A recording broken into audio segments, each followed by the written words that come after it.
اردو ادب کے عظیم افسانہ نگار سعادت حسن منٹو کا جنم دن ہے۔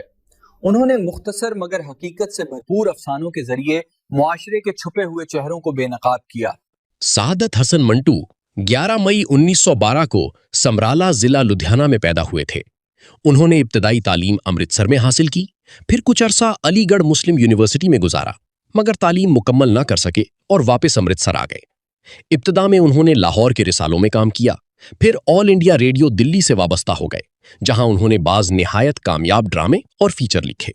بعد ازاں بمبئی منتقل ہو گئے، جہاں متعدد فلمی رسالوں کی ادارت کی۔ اس دوران متعدد فلموں کی کہانیاں اور مکالمے بھی تحریر کیے۔ قیام پاکستان کے بعد وہ لاہور چلے آئے اور اپنی عمر کا آخری حصہ اسی شہر میں بسر کیا۔ منٹو کے موضوعات میں بڑا تنوع ہے۔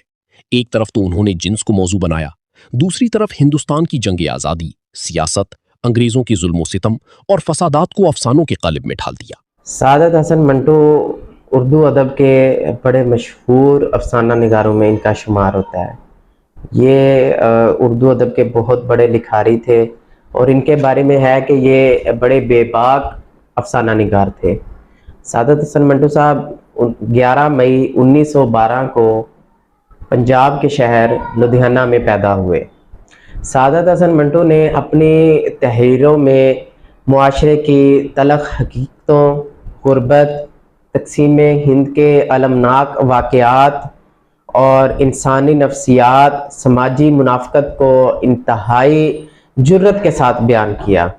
سعادت حسن منٹو نے کچھ مشہور ناول بھی لکھے ہیں، جن میں کچھ ناولز نے غیر معمولی جو ہے شہرت اختیار کی تھی۔ اس میں سر فہرست ہے توبہ ٹیکسنگ، کھول دو اور ٹھنڈا گوشت، کالی شلوار جو ہے۔ اس میں یہ ان کے جو ایسے ناول تھے جنہوں نے بہت زیادہ شہرت حاصل کی۔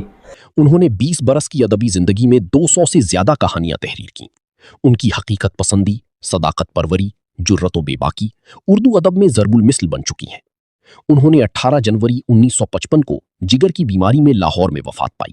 وہ میانی صاحب کے قبرستان میں آسودہ خاک ہیں۔